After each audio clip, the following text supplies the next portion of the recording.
Ladies and gentlemen, please notice that exits are conveniently located at the front and rear of this auditorium. When leaving the theater, we suggest that the exit at the front of the auditorium will allow you easier access to the parking areas. Thank you. Hi, I'm Mike Field. Hi, I'm Mike Butler. And welcome to Forgotten Cinema Lead Up. Each episode, we highlight a film from a popular series. We're not doing that here. It's just one movie. And follow it all the way to the most recent release, which is not true as well. We'll discuss what we love about the movie or perhaps don't love about it, but we'll always recommend you revisit it, even the not so good ones. So let's get into it. Mike, what's going on? Oh, nothing much. I can't stand my kids, and my wife's nagging me about taking them out and having a good time. And I want them to watch Pinocchio, but they don't want to watch Pinocchio. I grew up with Pinocchio. How do little kids not want to watch Pinocchio? Anyway, that's beside the point, because I just got called out to do a job because I'm also a lineman, because power's going out everywhere. And wouldn't you know it, when I go out to check that power, boom, I see a UFO. Burns half my face. I go looking for it. Cops go looking for it. I see 3 spacecraft going off onto the highway plus one little red orb, and changes my life. Changes my life. I meet a single mother with her kid who was drawn out by these craft. I can't stop picturing a mountain in my head. I need answers, and it's driving me crazy. I'm drawing sculptures in my mashed potatoes. I'm making huge clay mountains out of dirt and trees in my living room. My wife is leaving me with the kids. She's going off to her sister's for good, it sounds like. And I'm going to lose my family over this alien encounter I had that I didn't ask for. No one believes me. I can't figure it out. But you know what? I found out where that mountain is.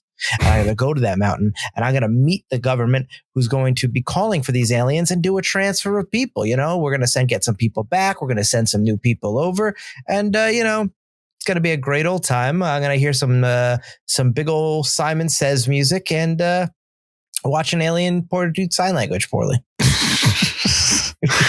That's right. We are doing Close Encounters of the Third Kind. We are doing this movie because Mike and I are going to be covering Disclosure Day for our now showing coming up. Is that this weekend? Yep. Oh, boy. So are we doing that? So that's why we are watching this Spielberg alien film we did. For those who are Patreon, or maybe you heard us, we did E.T. for our look back for our exclusive for Patreon members. So if you would like to check that out, and any of the other look backs, that's going to be $3 a month for that. Not even that bad. And you get access to all that fun stuff, all that extra bonus stuff that we do. But anyways, we're talking about Close Encounters of the Third Kind here. So as we do the lead ups, we just kind of basically go through the facts a little bit, and then we'll get into the story. And there's with this movie, and I mentioned it earlier today with Mike on a text chat, that I didn't know some things, which is interesting, about the writing, and I didn't know some things about the cinematography, which is pretty cool, which I always like, to learn new things. Obviously, who doesn't? So Close Encounters of the Third Kind is a runtime of 138 minutes. We watched the director's cut. We watched the extended edition, special edition, whatever it was that came out in early 2000, right? Yes. This version was early 2000. There's a couple of director's cut, because he did one like 2-3 years afterward was his first. But this isn't it. This isn't that one, right? I believe this is the one from the 2000. Yeah. Okay. So this is the one we watched. It was on Peacock. So that's the one that's available on Peacock, which I'm glad we watched it. Rated PG, has a production budget of $20 million. It's came out on its original release date was a Wednesday, November 16th, 1977. That was a limited release date, like most of the movies back in the 70s are. Its opening weekend, it did $1.7 million. Its total domestic take was $135 million. Its total international take was $172 million. So let's do that math, and you got $307 million worldwide. Production company was Julia Phillips and Michael Phillips Productions, and it was distributed by Columbia Pictures. So for those who have been on the show, listened to the show before, you kind of already know, like what we've talked about when movies come out in the 70s and the early 80s, or pretty much early to mid 80s. Not a lot's coming out. It's not like you had it where you have like 3 movies or 4 movies opening on a weekend. So there is no movie that came up against this film. So I'm going to give you dates, and then so I'm going to give you dates from October straight through December. These are the films pretty much that this film was up against, because a lot of these films stay out in the theater a long time. Like this movie was probably in theaters for like probably 8, 9, 10 months. So anyway, so here we go. So right. October 7th, you had Oh God, And these are all limited releases. Joseph Andrews in 1900. If you want me to explain some of these movies, I can, Mike. It's up to you. I can kind of give you some. I have no idea what any of those are so far. Well, do you remember? Do you know Oh God or Oh God, You Devil? That's what George Burns. He's God. He comes and visits John Denver, to spread the word. I know the titles, but I don't know the film. Oh God actually has Terry Garr in it as well, who's obviously in this film. 1900 is a Bernardo Bertolucci film with Robert De Niro and Gerard Depardieu, a very young, thin, handsome Gerard Depardieu. And it's... I think I do know of that movie. This one? Okay. Okay. I know that movie, yeah. So on the 19th of October, we got Looking for Mr. Goodbar, which is with Diane Keaton, Richard Gere, William Atherton. That one I know. November 11th, you had Semi-Tough, which is the football movie with Burt Reynolds. And I'm watching the trailer for that. And that is not a great wig. It's not a good one. November 14th, you had The Turning Point. Oh, which one was that? I watched it too. I'm blanking. The 17th of November, you had Heroes, which is a Henry Winkler, Sally Field movie. It's like a romantic comedy. Harrison Ford's in that. The December 1st, you had The Last Wave, which is a Peter Weir film about a guy who has a vision, has a dream of a wave just basically coming and flooding the either the city or the world, and everyone's dying, and he's trying to stop that. And it's about the power of it. It's like a weird, trippy horror film. It looks really interesting. When I was watching some of these shows, I'm just like, I kind of want to watch these films. I almost want to have like a 70s season where we just watch these. But so that was interesting. You might like The Last Wave. You might like the weirdness of it. Yeah. The 16th of December. So we are past the time when Little Close Encounters came out. You had Saturday Night Fever, which we all know what that is. Peach Dragon, a kid's movie, a little bit. The 21st of December is The Gauntlet, which I'm blanking on. And then the 25th, the Christmas release, was High Anxiety, which is the Mel Brooks film, which is one that's not really talked about a lot, but it's actually pretty funny. Obviously Blazing Saddles and Spaceballs gets the headlines, but High Anxiety is pretty good. It is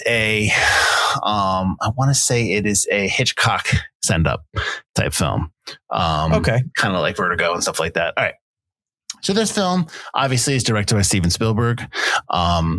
I don't need to run through his credits. E.T., Disclosure Day coming up, the 4 Indiana Jones films, the first 4. He also wrote this film, which we're going to get into a little bit. Not here. I'll give you the rating credits because I have a written by credit by Steven Spielberg, which is on the main title, written and directed by. He wrote Poltergeist, at least part of it. He wrote The Fabelmans, part of it, and he did the story for Goonies. This also has a written credit, which these are all uncredited. Written by Jerry Belson, who was one of the creators of The Odd Couple, the TV show, and he also did the 1977 Fun with Dick and Jane. You had an additional story credit for Hal Barwood, who did Sugarland Express, which is a movie we did, right, Butler? That's right. We did Dragon Slayer and MacArthur. You had an additional writing credit for John Hill, who did the 1988 Little Nikita and the movie Thunder in Paradise, which is the Hulk Hogan film. And then you have another additional story credit by Matthew Robbins, who did Crimson Peak and Mimic. And if you remember his name, he also did E.T., I believe, right? I think we talked about in the E.T. episode. He was part of that. Yeah. There's another writing credit here. Paul Schrader actually wrote the original script. Spielberg asked him to write the original script. And I guess they had creative differences. They kind of had a falling out. I have the note here. They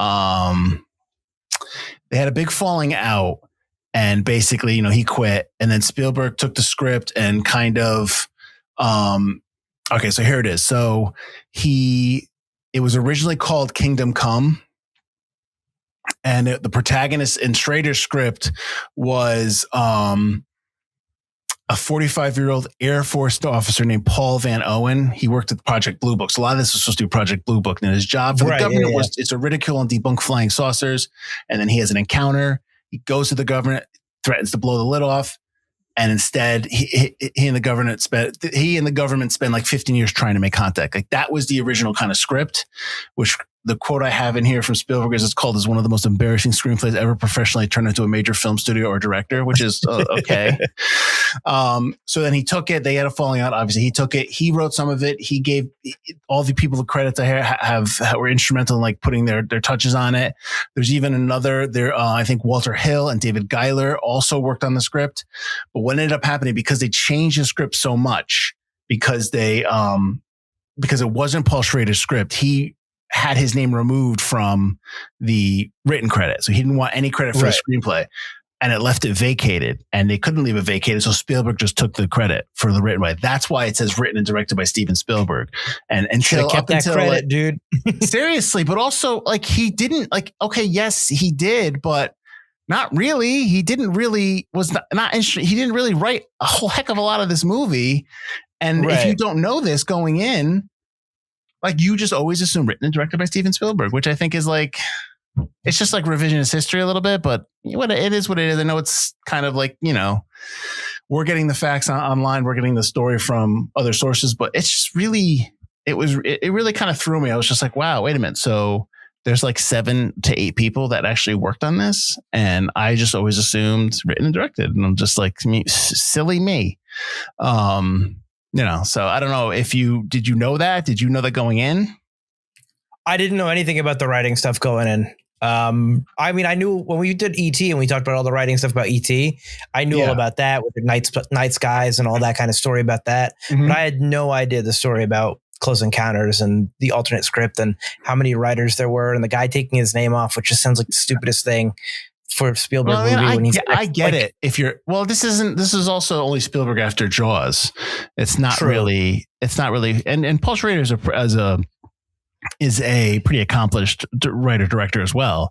So I get why you remove your name, but like, I mean, I guess it's just different times, different rules. Like he just takes the name credit, and that's fine. Cause all the people I gave you just now were uncredited. We're not listed. So now it's after the fact they're listed. Do you know what I mean? So it depends on how much they actually helped her. Plus a young Spielberg probably wanted the credit. Of course. But then when I see interviews for Disclosure Day and he talks about how he wrote 50 to 60 pages on his iPad. That's right. The notes app. And I'm like, did he though? But did you? Like now I don't know. Now I don't know if I can believe it. Now I just feel like. I believe that. I think he probably writes some of the story and has ideas, but he probably doesn't gives it off. Probably like, listen, I'm not the dialogue guy. I'm not going to write the script the way. Right. That's not my thing. I can come up with a story. It's like we always say he's a great storyteller, but he's not necessarily dialogue guy. Not his movies don't have great dialogue, but I'm saying maybe he then gives it off to other people and be like, he's not a pure writer. This story into he's a storyteller, but not a pure writer. Yeah. Yeah. Okay. All right, fair enough. Cinematographer was Vilmos Zsigmond, who actually won an Oscar for this film, for cinematographer. He also was nominated for 3 other Oscars: The Deer Hunter, The River, and The Black Dahlia. Side note: he wasn't the only cinematographer. Exactly, and that is because he did not get along with one of the producers, Julia Phillips, and he was fired at one point. Like towards the end, he was fired, and then she purposely. She wanted to fire him. Then she called potential replacements, which you see some of their names like Laszlo Kovacs, Ernest Laszlo, John Alonzo, and they're all friends because the cinematography world is a small world. Everyone knows each other, and they all talk about the trade. And they all told him like, listen, if he can't do it, nobody can. So it's like, so they basically said, no, but she ended up getting her way and she ended up getting rid of him, and that, and she brought in other people and she purposely put their name in the credits to kind of like a little middle finger to him, and just kind of like just to show admitted later on. Yeah. Oh yeah, totally. And she herself to that and having a giant cocaine problem. Well, she got kicked out. During post-production, she got booted as well. So she was an issue as well. So there's a lot of like, it wasn't a perfect shoot. I guess that's probably pretty much like what you can say here. Spielberg was saying like, there's a quote from Spielberg was like, everything that was worse, like everything I thought was bad about Jaws was worse on Close Encounters.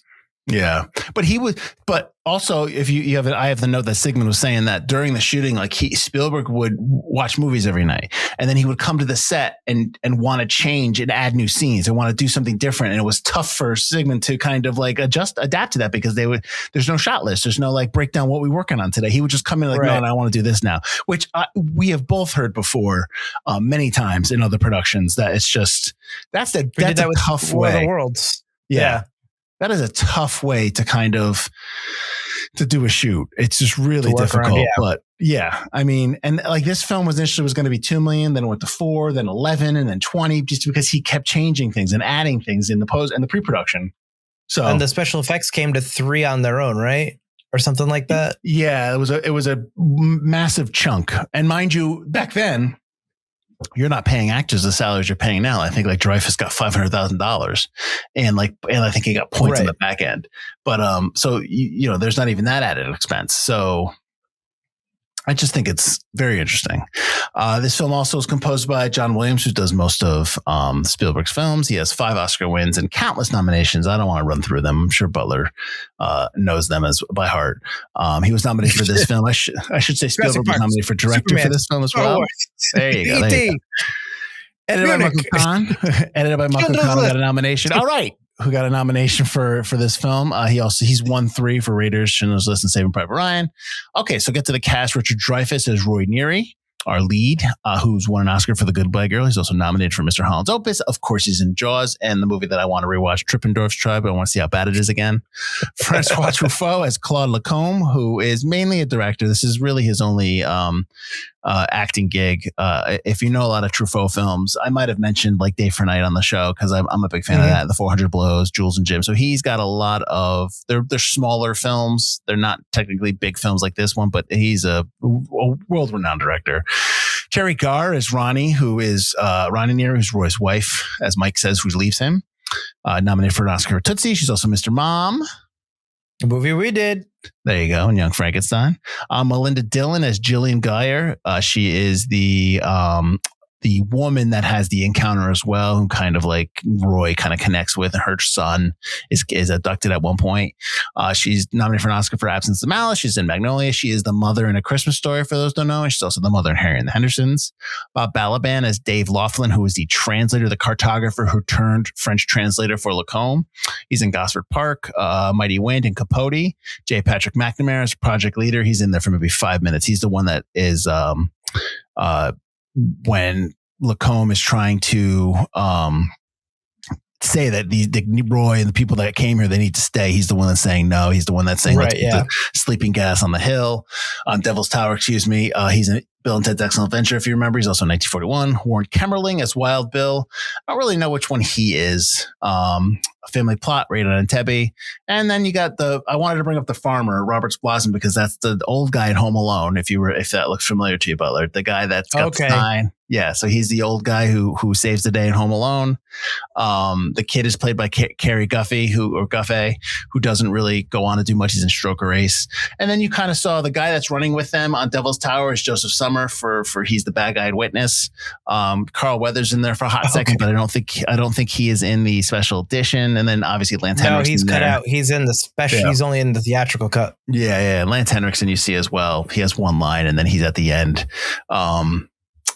So it's not really, it's really just Dreyfuss and Dylan, Roy and Jillian, and then, Truffaut's character Lacombe. So like those are really the 3 kind of that we're focused on in this film. Yeah. What's your history with this film, Mike?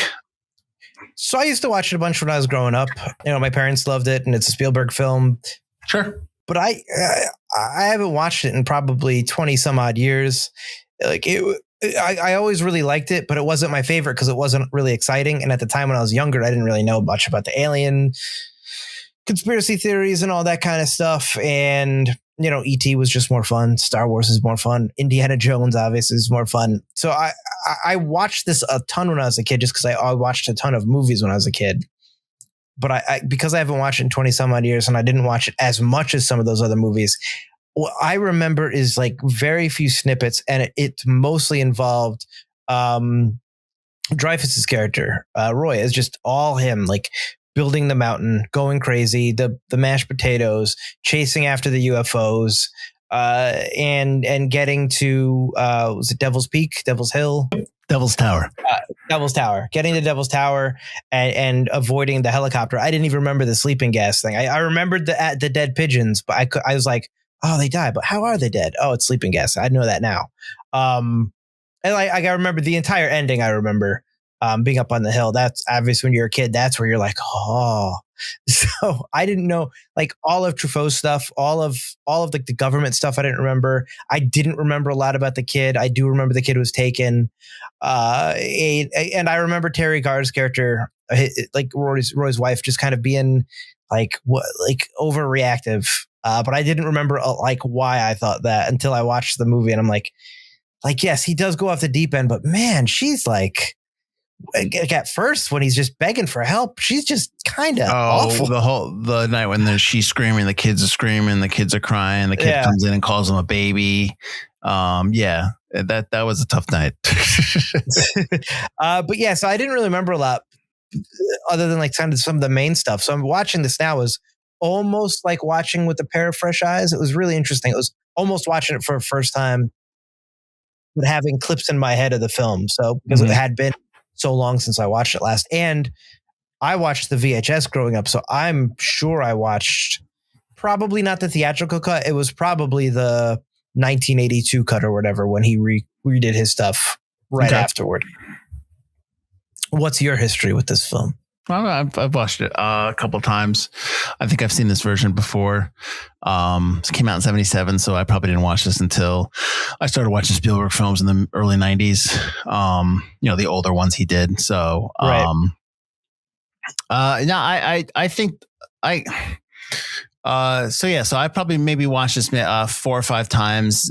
Definitely under 10. I mean, I've seen it a bunch of times. I think my biggest thing with this watch now was that a lot of the filmmaking behind it was what I was more interested in. It has a lot of great shots. It has a lot of, obviously Spielberg is we've talked about it already before ad nauseum on the show and in these episodes leading up to this, when we talked about E.T., it's just he's a phenomenal storyteller, and he knows what he's doing. He knows how to tell a story, even if what I just talked about, even if on the back end it seems a little muddied and chaotic and all over the place. He's still focused on his boss is the story, is the script. So he is still focused on what story I'm trying to tell. And so when you have that kind of clear tunnel vision in terms of like the story you're trying to tell, all that stuff that I'm talking about, the chaos really isn't chaos for him, because he is just focused on like, what am I trying to say here in this scene? What am I trying to do? How am I trying to show this? And I think every shot that you see in the film,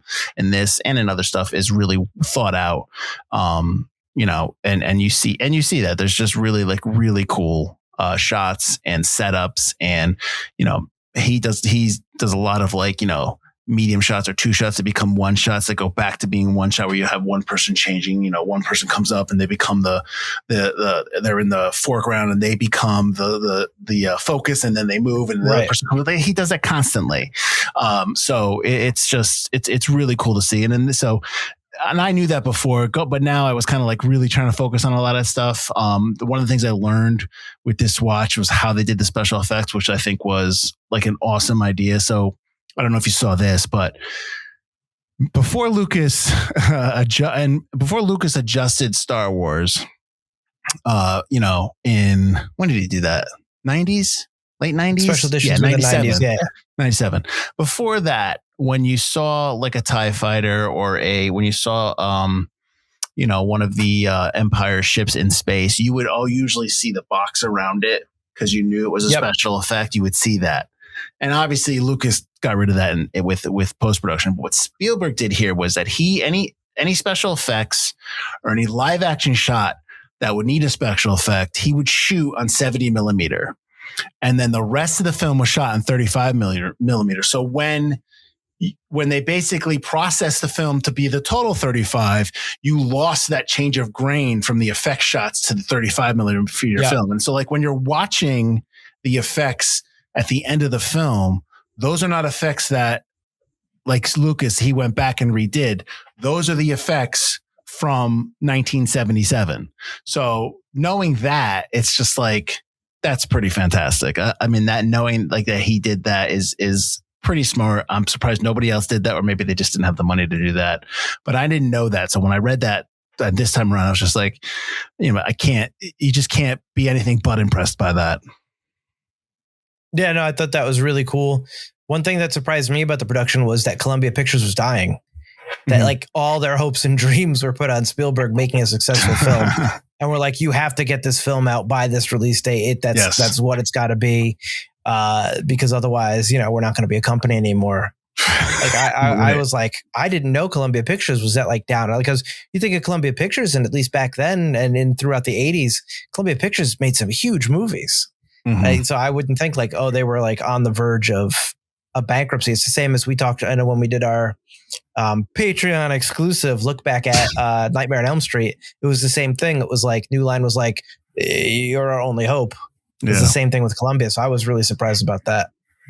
Yeah, but like with New Line, that's a smaller small production company. With Columbia is huge studio, and you're right. I mean, but that's the thing though. Like it's like, you couple bad movies or couple bad missteps, and you're really screwing your studio over. So even though we all always complain about Marvel films and big superhero films and big tentpole films, that's all they make. It's because they make money and they keep people in jobs and they keep studios going. It's very difficult. Yeah, it's very difficult. I mean, like A24, yes, is a up and coming. Oh, they're here, but Obsession's their first huge. They're like, isn't that their first like $100 million film? Like when it, I know it's over 200 million. It's their first horror film that's 100 million, or their first $100 million film. I know it's 200 million now, but still, like that's just because they're a small company, and so you don't really, it's all that money goes somewhere. That's got to pay something. So I thought that's the whole Columbia thing is interesting, but that's not surprising, right? Just the way studios are run. Yeah. Especially back then, it was that they weren't like Disney or, we have our hand in this, or we're this studio, but technically we're owned by, Amazon or something like. There's nothing else, like you said, to hold it up. A couple bad movies and that's it. Your business is just movies, and you live and die by what you release. The other thing that was kind of like new for me was Douglas Trumbull. His just basically fingerprints all over this film, just all the special effects that he did, that he kind of was like instrumental for most of them, if not all of them. Just all the stuff that he did, I thought was pretty cool. Let's talk about the story, and let's talk about, I always hold this film high up because I think there's a lot of stuff going on in this film that I really enjoy. Is there something in this movie, in the storytelling, that didn't hit the same with you, or maybe you kind of, it didn't have it wasn't as impactful this time around, now that you're much, an older movie aficionado and filmmaker, that you want to talk about? That didn't hit? I mean, Terry Garr's character, how about, I didn't like. Hit? Okay. I think the two things that I kind of were like, okay, Terry Garr's character and how much they evacuated the town. Like the 300-mile radius thing just seemed a little ludicrous to me. Oh, we'll use sleeping gas, then all the animals will just wake back up 6 hours later or whatever. That was a little kind of like hard to believe. It's just like people are seeing aliens all over the place. This is a national monument. It's not really near the town. A 300-mile radius is a little overkill. I mean, it works for the story because it gives them something to have to break into. But I was just kind of like, I don't know if we need that. So I think that was something where I was just like, okay, you get this panicked scene, but it's a low key panic, and everyone seems to be listening to orders except for the people that were called there. So I don't know if I needed that. I don't know if you felt the same way, or if you were just like, no, I'm cool with it. Like I liked them packing the trucks with the Coca-Cola and the Baskin Robbins logo. I thought that was cool, but I just thought the whole operation overall was just kind of like, oof, overkill.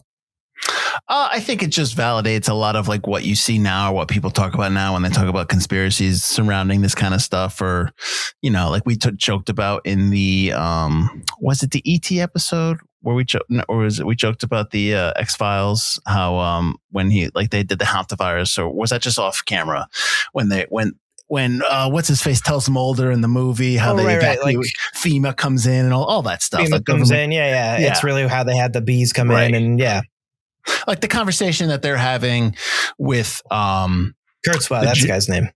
Yeah. With the conversation that they're having in the movie with the general, and and they're trying to come up with ideas to evacuate. Like, what can we use to evacuate? And they're just what about a virus? No. We need something that's going to really scare people. So like, I believe like that conversation has happened before. Like that whole scene is just like, yeah, absolutely. So I think, but for back then, like that's probably like not as common as now. Like, you know what I mean? Like that, but back then you're just like, yep. Back then I could see people having that frenzy because they don't know what's going on. But now I think people would be more cynical, would be less believe. No, I'll hang around. Like even like when you watch like hurricane disasters or something like that. Oh, yeah, there's always those people that won't leave. Yeah. So, for the sake of the storytelling here, I'm sure they just want to assume that everyone left. They were all like, oh, no, I'm good. I trust you. Right. I thought it was weird. No, not weird. I thought it was interesting that Jillian and Roy, and then I guess the other guy, Larry, there's everybody else in that helicopter that got there were older. We're all older people. They were older, yeah.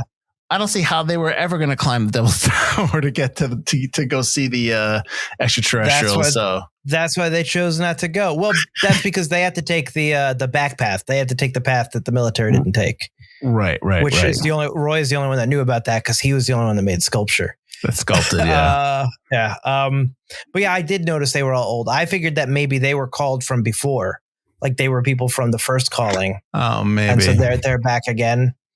Like that old guy, like, I don't know if he was in the hell. You can't really tell with the gas mask. I doubt he was. But the old guy with the sign when Roy first goes over and Jillian are first on the highway, he almost seems like it's old hat to him. Like this is not his first rodeo.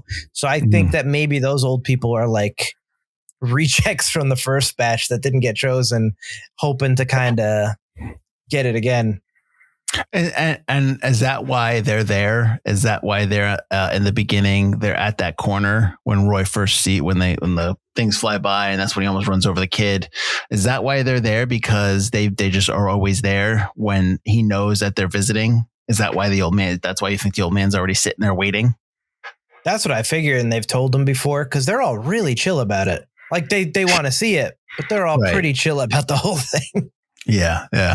Like when they come, it's just kind of like, yep, they're here. And then there's no real like shock or awe, or it's just kind of like, oh my God, they're here. It's very optimistic. In terms, like, is very characters. Optimistic. Yeah. Oh yeah, totally. Do you think that's on purpose? Do you think that's just how Spielberg is? I think that's a little bit of both. I think that's how Spielberg is. I think he, you look at E.T., how it was supposed to be when it was first originally supposed to be Night Skies. It was a horror movie. And he's like, no, let's change it to this. I think that his vision of these extraterrestrials, and you look at all the conspiracy theories, and I know this was a big, like Project Blue Book was a big influence on this, especially when you look into what the movie was beforehand. I mean, J. Allen Hynek even has a cameo at the end. The guy who actually investigated Project Blue Book. So I think that there's this thought among so many people researching UFOs and aliens, like the major researchers, that if they're here and they wanted to do us harm, they absolutely would have done it. A species that can come to Earth in the blink of an eye, like what chance do we have? Clearly they're not here to hurt us. So, and obviously all the stories about them disarming nuclear weapons and being around nuclear weapon tests, it's like, but they probably don't want us to destroy one of the rare planets that harbors life in the universe. So I think that that's kind of where Spielberg comes from. And he said it in one of his interviews for Disclosure Day, how each movie is kind of like Close Encounters is his alien movie. E.T. was him dealing with a broken home. War of the Worlds, which we did. You could check out that episode for our Forgotten Summer in a couple weeks. He's him dealing with September 11th. This is Close Encounters is his first. He calls it his first alien movie. And his only until Disclosure Day. Like this was an alien movie. And so I think that is his view. I think that's a lot of people's view who look into this phenomenon is, why would it be anything other than, if not friendly than ambivalent. Just like, who cares? Like, we're nothing. Like yeah. Well, we've had that discussion before about if they're capable of being here and they are here and they're capable of like, speed of light travel, whatever it is, whatever wormhole travel, however you believe, like they're obviously a higher species that, are pretty intelligent and are, like they're not going to do all that just to like blow us up. Like Independence Day is a great film, but like, come on. Well, Independence Day is a good film, but like, it's a fun film. You're going to get that. It's a fun film. Yeah. It's not even good. That dog should have died. You leave Boomer alone. There's no way that dog makes that jump. Regardless of that, what I wanted to say was, I saw the note that NASA actually sent Spielberg a 22-page letter telling him how dangerous it would be to release the film, and he was just like, and they both them and the Air Force refused to cooperate, and he was just like, I think I'm onto something here. if they're telling me this is just a bad idea, he's like, yeah, I'm onto something. That's like speaking about Independence Day, Dean Devlin and Roland Emmerich were getting the full cooperation of the military, and they were going to give them, the fake tanks and stuff. And they were like, the one thing is you have to take out the Area 51 subplot. You can't keep Area 51 in there. And they were like, no, that's half our movie. And the military pulled their funding. They're like, no, you can't have it. And it's like, come on. Like, tell me you have an Area 51 without telling me you have an Area 51. Yeah, it's so. I mean, I get it. You don't. I get it. I get why you don't want to say anything, but still, it's like, come on, man. I didn't realize that they edited this film in secret. Did you see that? That he rented an apartment. Yeah, he had to rent a place because they were so afraid of the shitty. Like, was it that bad? Like the direct to DVD or direct to video or TV movies were literally doing espionage. Maybe like, so his fear was that somebody was going to find out what he was doing and they were going to just quickly put out something, a shitty made for TV movie. Yeah. Kind of like capitalize on the name, like what they do now when a movie comes out and then you see The Asylum has a movie that's just like it. Transmorphers. Yeah. So I guess, I'm going to want a streamer, like that's a good streamer movie plot right there. You're the guy that does that for a living. You go in and you steal different big movie ideas. Like I want to see how that plays out. Like a 70s set Hollywood espionage pick. What are you guys shooting here? Just cleaning the floors. Don't you worry. A Star War, huh? Exactly. So I don't have any critics or notes or anything like that. They all love it, and I didn't want to go find a bad one. I just don't. Do you think that people view this film in his in his top 5, in his top 10? Do you think people like, where do you think this movie places for a lot of people? Is it, he's done so many great films, but where do you think Close Encounters sits in his filmography? I don't know. I mean, you and I are both huge Indiana Jones fans. Sure. That movie had such an effect on me, that Raiders, Last Crusade, and even I have to batch all three together. Sure. Raiders and Crusade are my favorites, but like those would be my top ones just because they had such an effect on me. But in terms of just filmmaking, in terms of telling a story, again, just like E.T., and even more so because it's not relying on a cute animal, you're watching another story play out that's riveting and exciting and well made, and yet it doesn't have a villain. It really doesn't. Like the government, kind of, they're shadowy, but we're following one of the main characters is that character, and we know he's not a villain. So you're kind of watching another film without a villain, and I think that's remarkable. And I think in terms of pure filmmaking, this is definitely a top 5. And again, Spielberg right after Jaws. This is still like kind of a new director getting his foothold in Hollywood. It's just really impressive. But I think a lot of people would probably sleep on this film. I go, and Close Encounters. But I don't think this is going to be Indiana Jones and Jaws, Schindler's List, Saving Private Ryan. I think a lot of people will have that pretty high up on their list. Jurassic Park, yeah, I got you. Oh, I don't know why I didn't say Jurassic Park, because that was a huge effect on me. I got you. But I think in terms of pure filmmaking, like anybody who loves film and watches this would go, this was his second big film. Well, and also just for when it was made, just the fact that this is like a late 70s film, and pre-Star Wars. Yeah, and we talked about, but it is. Yeah, we talked about some of the movies that came out around it. And if you go back and watch those trailers, I mean, they're different types of films. There's smaller films. They're character-driven films. Like the 70s was all about character-driven and pushing the envelope a little bit. And so then you have like, some goofy ones like Semi-Tough with Burt Reynolds. You got a lot of those type of films, but you don't have like, this is just like I don't want to say an important film, but maybe as the U.S. Library of Congress said in 2007 that it was culturally, historically, or aesthetically significant film. Like that's what they've called this film. So it's definitely it probably has a direct and indirect influence on films to come 5-6 years later. Like, people like, are in, start doing those alien films or doing space films or start doing like pushing that envelope, wanting to do those big films.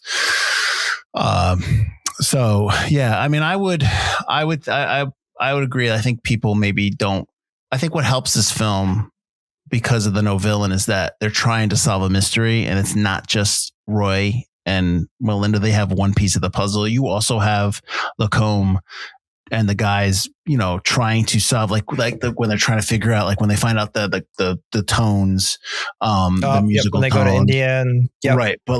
But not even that, but like they find them and then they find out that they're coordinates and they go get the big globe and like, that's a $25,000, whatever he says, $2,500 globe. And they start rolling $2,500 globe, which is like in the 70s. It's like, a nice damn. globe though. It's a nice globe, but then they're like, and they get it and they roll it. And it's almost like, it's like you're along there for the ride. They're solving it too. So I think that's what helps there. I think you bring up India. It has to be at least 2,000 people in that shot. And you you will not have that kind of shot these days because of AI or CGI. It's all like, you do not have these like great, big, giant, you need all these extras for this shot. And it looks chaotic, yes, but it looks awesome because it's just like, they're all there. And then you're just kind of like, they're all chanting great. And they're really picking up that sound. And it's so, and like, one of my favorite things about 70s films or films that are not so produced out the butt, kind of like as you have now, is that you could tell it's chaotic. Like you can tell when Truffaut is climbing up that hill and he's charging through those people. He's just trying to get to a spot and everyone's chasing him. And you see it sometimes in the indie films and stuff like that. But like, it's just, it's not like neat. It's not, a terribly well set up. It's just like, get up the hill and get up there. I need you to get in my slot and shot. And we're going to do this. And let's just go with it. Let's just run it. And it's messy. And I love that. I love that kind of like, it feels like I'm there. It feels like it's not a movie per se. It just feels like I'm part of that moment. It feels very, I've said it before, Spielberg's camera feels very organic to the scene that you're in at all times. And we talked about it. You talked about it in E.T. They do the same thing here in Close Encounters, where they have the camera in the, you have multiple conversations happening between two different people. The air traffic controller scene is a great scene of that. That's a great scene.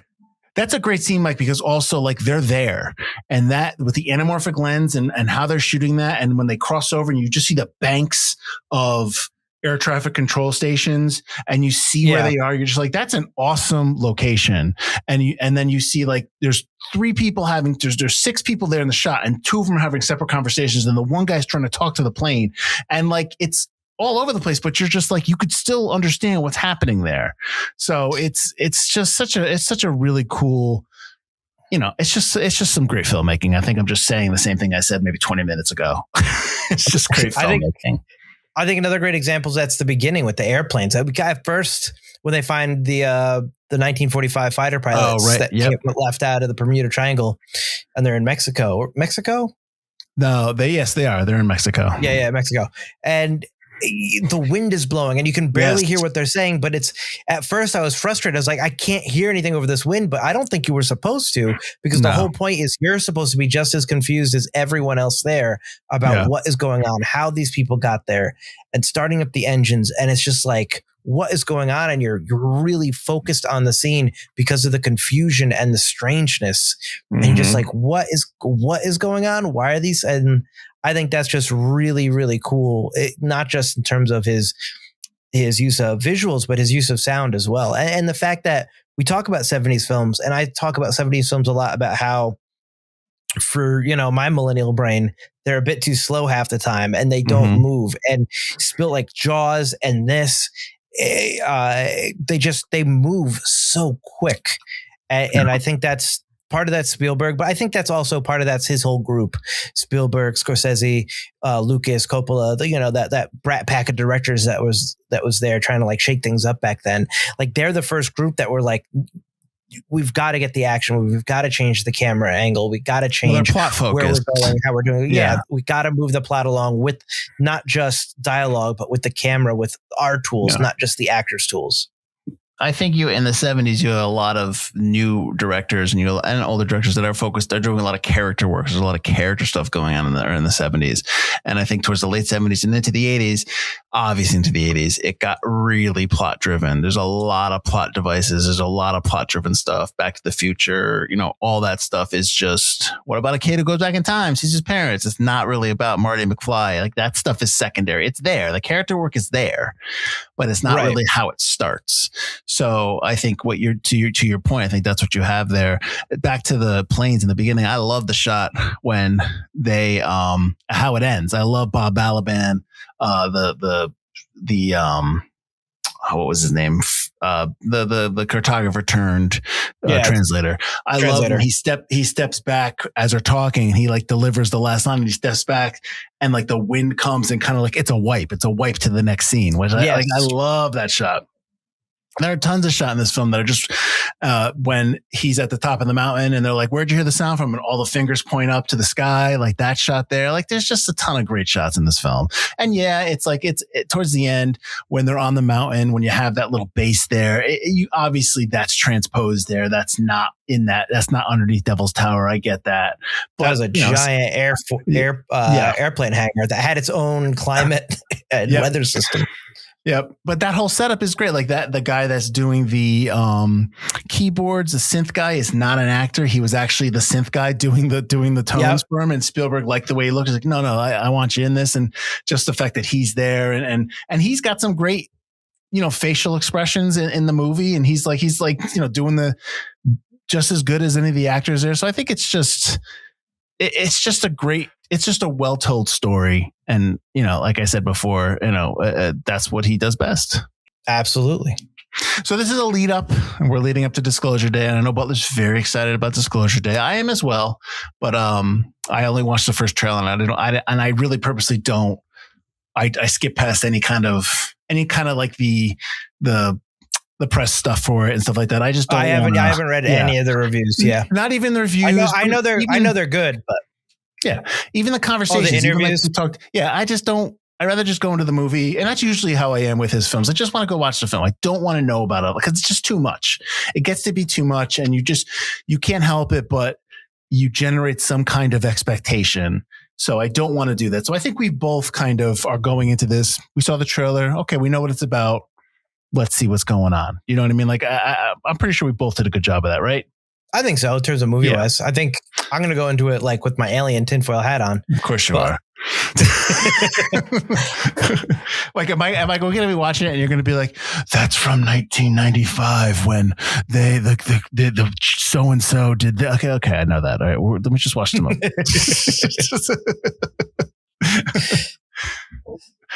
So obviously you're excited for it. We're going to go see it. It's an IMAX. Absolutely. It is an IMAX. Yep. Okay. Yeah. I mean, do you have anything you want to kind of talk about with Disclosure Day? Because like I said, this is a lead up to that. Or is there anything that I have not talked about Close Encounters you want to get into? I mean, there's some stuff that I think, it's a lot of people have called it back, when the first trailer came, it's the spiritual successor to Close Encounters. And it might be, although this looks like it does have a villain in Colin Firth's character. Looks like he's probably a bad guy. But I think that there's a lot of the same things, whereas this was Spielberg. Close Encounters was Spielberg telling the story of alien encounters, and it was very much based on Project Blue Book and reports at the time. And now this is very much looks like it's based on a lot of stuff that has been going on and revealed in the alien disclosure documents that have been going on now. We have a third drop coming out on Friday, actually, with the movie. The third drop of documents and videos. And just all a lot of the stuff that have been Steven Spielberg runs the country. And I think that there's a lot of interesting things that have come out over the last 2 years with like psionics and that sort of stuff that's going to tie in this. But also there's a shot in Close Encounters that kind of reminded me of Disclosure Day, and that's when the kid's name is Dylan in the film. Barry. Her son's name Barry. When Barry, like, run after your kid. He's running into the woods. Stop yelling at him and run. In the beginning, yeah. She didn't seem really too interested about it. She's just like, oh, that Barry running into the swamp. The coyotes or the gators are gonna get him. Get out of there. It's like, aren't you nervous about this? But when Barry gets got, Barry's got a lot. Also, Barry's got a lot of expensive toys. Barry's got the good life. Yeah. Well, his dad's not in the picture, so maybe his dad just gives him toys to try to like win his favor. But when halfway through the film, when Barry gets taken, you see those clouds above the house, which is a really great shot. Yeah. Which Spielberg even said only Douglas Trumbull could help me make clouds appear out of thin air. But there's a very similar shot in the Disclosure Day trailer where there's clouds and it looks like a UFO is coming out of very similar looking clouds. So I don't think this is the sequel to Close Encounters. It would be interesting if it was. But I think that maybe Spielberg is making this kind of his part 2 of Close Encounters. It might not tie into that first movie at all, but I'd be interested to see if he does treat this as his second volume of here's what's going on with the aliens. This is, but isn't that just like in Independence Day? They have that too. Isn't that just a big object entering the atmosphere kind of thing? Well, it's weird in Close Encounters. It like glows and it like comes out of nowhere. Yeah, in Independence Day, it's definitely that fireball. It's the firewall because it's so big entering the atmosphere. Yeah. Right. I don't. It looks weird and yellow in the Disclosure Day trailer, so I don't know.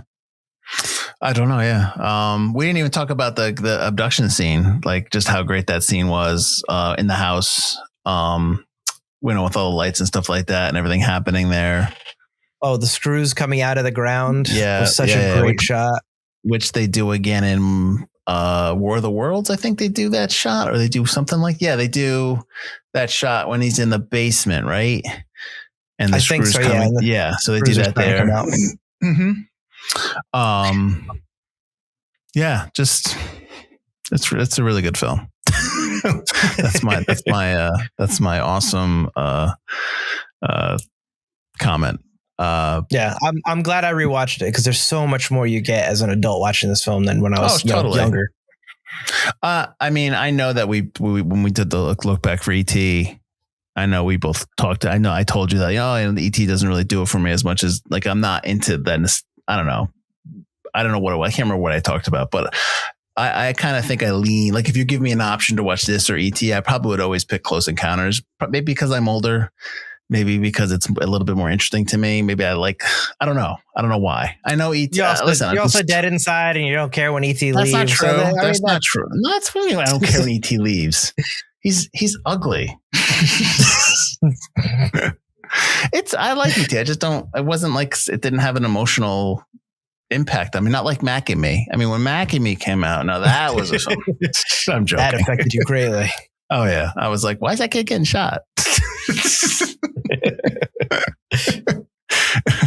So, I mean, obviously we recommend it, and obviously, hopefully everyone heads out, check out Disclosure Day, and then runs to the Now Showing episode that we do, and kind of gives us their input. But we'd love to hear from you, like if you listen to this and any kind of thoughts you had on Close Encounters or any kind of Spielberg film, or we're happy to chat it up. But until then, Mike, tell them where they can find us.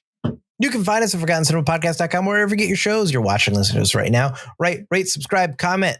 Let us know where Close Encounters ranks for you, and your hopes and dreams for Disclosure Day, the film, or maybe Disclosure Day, the event. Who knows? And then keep up with us. Every Wednesday, we put out a new episode of Forgotten Cinema, like we just said. We've got new episodes coming out. Field and I were just talking before. We're recording our Payback episode. We're going to watch the Director's Cut for Payback. That's going to come out in a couple months. So way in advance. Payback straight up. But we've got our Forgotten Summer coming out in a couple weeks, and that's going to be a complete, all summer long. We're going to do for 5 weeks in a row. We're going to do some summer films, including 5 movies in July. We got Flight of the Navigator And we've got War of the Worlds, which we were just talking about. So we're kind of keeping around that kind of alien theme going on. So check all that out. Go to ForgottenCinemaPodcast.com, like I said, or our Patreon for just $3 a month. You can listen and watch our ET episode, all of our exclusive look back episodes. You can vote in our audience choice voting with double power. You can keep track of everything we're doing, and you get a nifty little merch store discount. And the link to our merch store is up on the screen right now as well. It is? All right. It is. Check it. Is it above me or below me? It's probably below you. Okay. But I can make it move with your eyes. I'll give the I'll take that back. Don't do that, Mike. Don't do that to myself. I'll give the Brady Bunch. All right, there we go. All right. Thank you for watching. Thank you for listening. Watch the skies. I'm Mike Field. I'm Mike Butler. And this has been Forgotten Cinema Lead Up. Give him that Close Encounters hand. Wait, here we go.